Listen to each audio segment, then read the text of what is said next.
Healthcare. Isn't it interesting? At the very time in history when the major healthcare countries throughout the world who have national healthcare are deciding it doesn't work anymore, are turning their backs on it. Germany, as we speak, is privatizing its system and its healthcare system. What is the deal here? The deal is that national health care works beautiful when your population is young. Because when your population is young, all you need is inoculations for children and flu shots and the various children's medicine, and it's very inexpensive. But when your populations get older and old, as is Europe and Australia and the United States, oh, another question. Now you need cancer help. Now you need heart replacements. Now you need kidney dialysis. Now you need MRIs like there's no tomorrow, and there's no way that government can pay for all of that. So at the very time that the other countries are turning away, we're heading into the winds towards it, and it makes no sense whatsoever. So do we really want a healthcare system that on the 16 major cancer killers that the United States has the lowest death rate from things like prostate cancer and breast cancer? Please.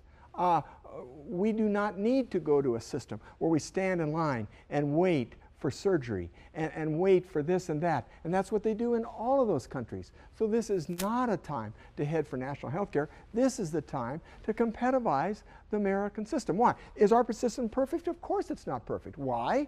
It's because we're not spending our own money. 6 out of 7 dollars does not come from our own pocket. 6 out of 7 healthcare dollars in America come from Medicare, Medicaid, insurance company, a third-party employer, or an insurance company. They don't come from us. We got to change that, because if it doesn't come from you, there's no sensitivity to price, and we'll never get a rein on costs. But if we go to health savings accounts, perfect. Instead of I go to work for you, you buy me my health care, and I now go out in the market and buy all the health care I need with this card. Instead of doing it that way, I go to work for you.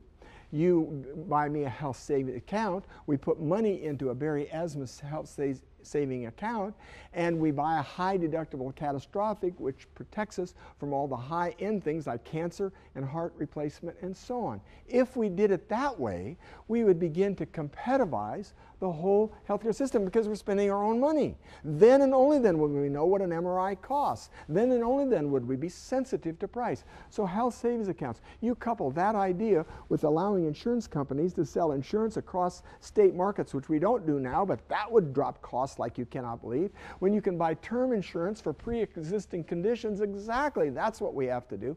So there's all kinds of ways we can solve the problem of what you think is 46 million people being uninsured. Yes, there are 46 million, but 20 million of those 46 are people making that as their choice. They don't want insurance. They could get it, they could afford it, but they don't buy it. There's nothing you can do about it.